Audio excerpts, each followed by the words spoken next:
নমস্কার, দেখছেন কলকাতা টিভি। আপনাদের সঙ্গে রয়েছে আমি অভিক। শুরু করছি গুড মর্নিং কলকাতা। অভিকের সঙ্গে রয়েছে আমি জহিতা। আর একেবারেই জুইতে আজ সাত সকালের বড় খবরের দিকে নজর রাখবো। সন্দেশখালীর ধামাখালীতে সেখানে ইডির তল্লাশি অভিযান। শেখ শাহজাহান ঘনিষ্ঠ দুজনের বাড়িতে এই মুহূর্তে ইডির আধিকারিকরা পৌঁছে গিয়েছেন এবং সাত সকাল থেকেই এই তল্লাশি অভিযান চলছে। সন্দেশখালীর বেতাজ বাদশাহ শেখ শাহজাহান, যিনি এই মুহূর্তে কেন্দ্রীয় তদন্তকারী সংস্থার হেফাজতে রয়েছেন, এবং সেই শেখ শাহজাহান ঘনিষ্ঠ দুজন ব্যক্তির বাড়িতেই চলছে তল্লাশি অভিযান একেবারে। এবং সন্দেশখালীর ধামাখালী সহ মোট 3টি জায়গায় তল্লাশি অভিযান চলছে। ইতিমধ্যেই কেন্দ্রীয় তদন্তকারী আধিকারিকরা ইতিমধ্যে পৌঁছে গিয়েছেন, সেখানে মোতায়েন করা হয়েছে কেন্দ্রীয় বাহিনীর জওয়ানরা। একেবারে সেই ছবি আপনাদেরকে দেখাচ্ছি। সন্দেশখালীর ধামাখালীতে সেখানে একদিকে আইনুল মোল্লা এবং মিন্টু মোল্লা, এই দুজনেই শেখ শাহজাহানের ঘনিষ্ঠ বলেই পরিচিত, এবং এই আইনুল মোল্লা, মিন্টু মোল্লা, তাদের বাড়িতেই চলছে তল্লাশি অভিযান। সেই ছবি এই মুহূর্তে দেখতে পাচ্ছেন, যেখানে কেন্দ্রীয় তদন্তকারী সংস্থা তারা পৌঁছে গিয়েছেন এবং রয়েছেন কেন্দ্রীয় বাহিনীর জওয়ানরা। সেই ছবি এই মুহূর্তে দেখতে পাচ্ছেন। সন্দেশখালীর ধামাখালীতে ফের একবার ইডির আধিকারিকরা, আপনাদের মনে থাকবে গত 5ই জানুয়ারি সেখানে ইডির আধিকারিকরা গিয়েছিলেন তল্লাশি অভিযান করার সময়, সেই সময় তাদের বাধা পেতে হয়েছিল। আজকে ফের ইডির আধিকারিকরা সেখানে আরো একবার গিয়েছেন এই তল্লাশি অভিযান চালানোর জন্য, এবং এই সন্দেশখালীর ঘটনায় নতুন তথ্য তারা পেতে চাইছে। একেবারে আইনুল মোল্লা এবং মিন্টু মোল্লার বাড়িতে তল্লাশি অভিযান, ইডি আধিকারিকদের সেখানে মোতায়েন করা হয়েছে কেন্দ্রীয় বাহিনীর জওয়ানদের, এবং সেই ছবি আপনারা ইতিমধ্যে দেখতে পাচ্ছেন। রামপুর সহ 3টি জায়গায় তল্লাশি অভিযান চলছে ইতিমধ্যে। আমরা এই নিয়ে কথা বলবো। আমাদের সঙ্গে টেলিফোনে রয়েছেন প্রতিনিধি সঞ্জিত চক্রবর্তী। সঞ্জিত, কি জানা যাচ্ছে এই যে ইডির আধিকারিকরা আজ সাত সকালে ধামাখালীতে পৌঁছে গিয়েছেন এবং শেখ শাহজাহান ঘনিষ্ঠ দুজনের বাড়িতে তল্লাশি অভিযান চালাচ্ছেন, এখনো পর্যন্ত কি আপডেট? দেখো, সাত সকালে সন্দেশখালী যে ধামাখালী এবং আরশাদ মিয়ার ঘাট, রামপুর, একাধিক জায়গায় 3টি জায়গায় ইডি আধিকারিকরা কিন্তু কেন্দ্রীয় বাহিনী নিয়ে কিন্তু তল্লাশি শুরু করেছে, সঙ্গে রাজ্য পুলিশ রয়েছে, যাতে কোনো রকম ভাবে বিশৃঙ্খলা তৈরি না হয়। পুলিশকে সঙ্গে নিয়ে এই তল্লাশি শুরু হয়েছে। যেটা খবর পাওয়া গেছে যে আরশাদ মিয়ার যে শাহজাহান ঘনিষ্ঠ আইনুল মোল্লা এবং রিন্টু মোল্লা, এরা ঠিকাদারের সঙ্গে কাজ করতো। এরা অনেকটাই কিন্তু জানতো শাহজাহান সম্পর্কে, এবং নতুন তথ্যের হদিশেই কিন্তু আজকে সাত সকালে ইডি হানা, বিশেষ করে ধামাখালীতে। আর তুমি জানো, পাশাপাশি আজকেই কিন্তু শাহজাহানের 4 দিনের সিবিআই হেফাজতে মেয়াদ শেষ হচ্ছে। আজকে ফের বসিরহাট মহকুমা আদালতে শেখ শাহজাহানকে তোলা হবে এবং পাশাপাশি তাকে নতুন করে পুট আপ করতে হবে। অর্থাৎ নেজাটের যে 8 নম্বর কেস এবং 9 নম্বর কেসের ভিত্তিতে, একদিকে 8 নম্বর কেস বসিরহাটে পুলিশ জেলার পক্ষ থেকে সুমোটো মামলা করেছিল, 9 নম্বর কেসে, এই দুটো কেসেই কিন্তু সিবিআই নতুন করে তাকে আবার হেফাজতে চাইতে পারে, এমনটাও জানা যাচ্ছে। না হলে জেল হেফাজতে, এই দুটোর মধ্যেই। কিন্তু তার মধ্যেই শাহজাহান ঘনিষ্ঠদের মধ্যে সাত সকালে কিন্তু তল্লাশি শুরু হয়েছে। একাধিক জায়গায় কেন্দ্রীয় বাহিনী যে নতুন তথ্যের সন্ধানে শুরু করেছে, অর্থাৎ নতুন করে কোনো তথ্য পায় কিনা। অর্থাৎ শাহজাহান ঘনিষ্ঠ এই আইনুল মোল্লা ঠিকাদারের সঙ্গে যুক্ত এবং রিন্টু মোল্লা, তাদের এই যে আরশাদ মিয়ার বাজারের যে বাড়ি, সেই বাড়িতে তল্লাশি শুরু করেছে, যদি নতুন কোনো তথ্য খুঁজে পাওয়া যায় কিনা। আবার পাশাপাশি এটাও আজকে সকাল 11টার মধ্যে সিজো কমপ্লেক্সে হাজিরার নির্দেশ দিয়েছে শেখ শাহজাহানের ছোট ভাই শেখ আলমগীর এবং দুরন্ত মোল্লা সহ কয়েকজনকে 11টার মধ্যে হাজিরার নির্দেশ দিয়েছে। গতকালই এই খবরটা আমরা দেখিয়েছিলাম কলকাতা টিভিতে, যে তার বাড়িতে নোটিশ, অর্থাৎ শেখ আলমগীরের বাড়িতে নোটিশ দিয়েছিল সিবিআই আধিকারিকরা। সব মিলিয়ে যে সাত সকালে কোমর বেঁধে নেমেছে ইডি আধিকারিকরা। যত সময় যাচ্ছে শেখ শাহজাহানের তত যে ধাপে ধাপে আরো বেশি কড়া পদক্ষেপ নিচ্ছে। একদিকে কখনো সিবিআই আধিকারিকরা, কখনো ইডি আধিকারিকরা আজকে সাত সকালে যেভাবে তল্লাশি শুরু করেছে ধামাখালী, আরশাদ মিয়ার ঘাট, রামপুর, এই 3টি জায়গায় কেন্দ্রীয় বাহিনী একেবারে দুর্গে পরিণত করেছে। বিভিন্ন জায়গায় তারা পয়েন্ট করে বিভিন্ন শাহজাহান ঘনিষ্ঠদের বাড়িতেই কিন্তু তারা সকাল থেকেই কিন্তু তল্লাশি শুরু করেছে। ইতিমধ্যে এখনো পর্যন্ত যেটা জানা যাচ্ছে, এখনো কিছু তথ্য, যে নতুন কোনো তথ্য পাওয়া যায় কিনা। অর্থাৎ এই 55 দিন পরে যখন শেখ শাহজাহান গ্রেপ্তার হলো, এই গ্রেপ্তারের পিছনে এদের কোনো হাত আছে। এই 55 দিন কোথায় ছিল শেখ শাহজাহান, শেখ শাহজাহানের সঙ্গে এদের কোনো কথাবার্তা হয়েছিল কিনা। একদিকে এই 55 দিন কোথায় কোথায় শেখ শাহজাহান গিয়েছিল, এইটা নিয়ে পুরো বিষয়টা কিন্তু তারা কিন্তু তথ্যের সন্ধানে সকাল থেকে কোমর বেঁধে নেমেছে ইডি আধিকারিকরা।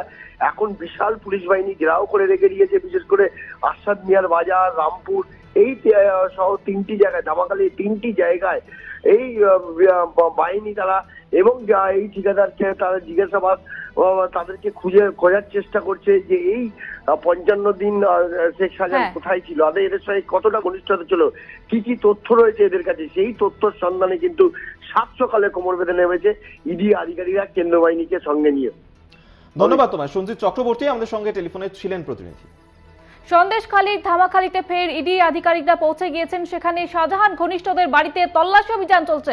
অন্যদিকে শাহজাহানকে আজকে আদালতে পেশ করা হবে এবং তারপরে আবারও সিবিআই হেফাজতে চাইতে পারা হতে পারে বলে জানা যাচ্ছে। আপনাদের জানিয়ে রাখি যে আলমগীর, শেখ শাহজাহানের ভাই আলমগীরকেও কিন্তু নোটিশ দেওয়া হয়েছে কেন্দ্রীয় তদন্তকারী সংস্থার তরফ থেকে।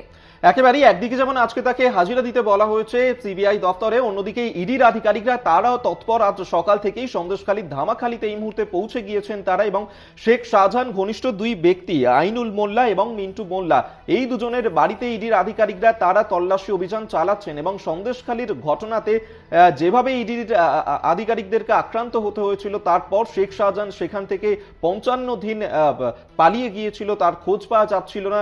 সেক্ষেত্রে এই ব্যক্তিরা এই ঘটনার সঙ্গে কোনোভাবে যুক্ত রয়েছে কিনা সেই বিষয়ে কিন্তু খতিয়ে দেখতে গিয়েছেন ইডির আধিকারিকরা।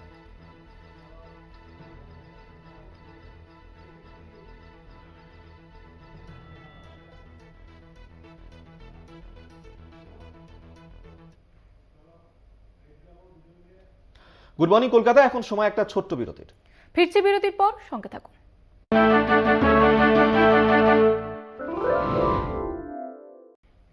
ফিরে এলাম বিরতির পর। টাকা ফেরত চাওয়ায় ব্যবসায়ীকে খুন করে দেহ ট্যাঙ্কের নিচে পাঁচিল তুলে গেঁথে দেওয়া হয়। নিমতা এলাকায় এক বাড়ি থেকে উদ্ধার ভবানীপুরের ব্যবসায়ী ভব্য লাখানির দেহ। ঘটনায় গ্রেফতার মূল পান্ডা অনির্বাণ গুপ্ত এবং তার সহযোগী সুমন দাস।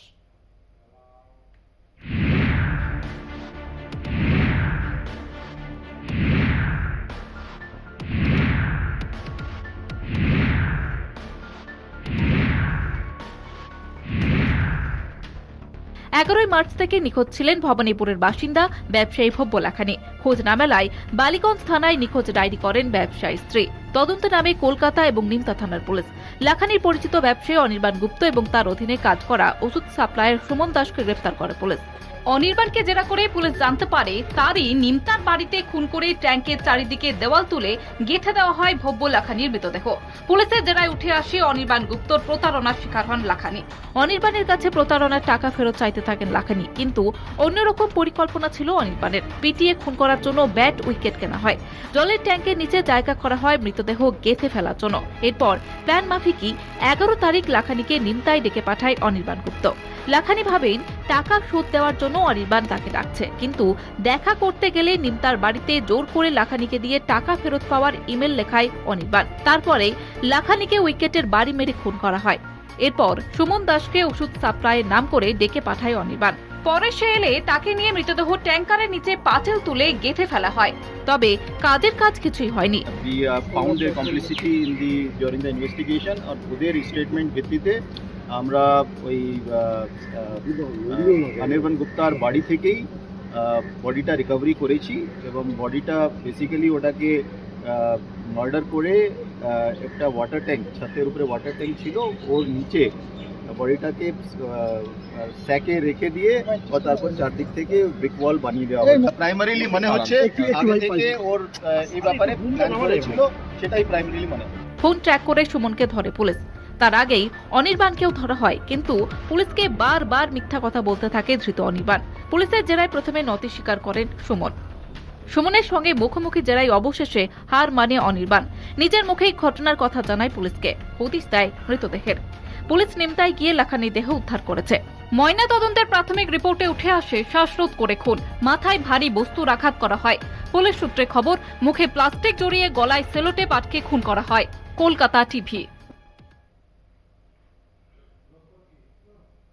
গুড মর্নিং কলকাতা এই পর্যন্তই। দেখতে থাকুন কলকাতা টিভি, রাত দিন 7 দিন।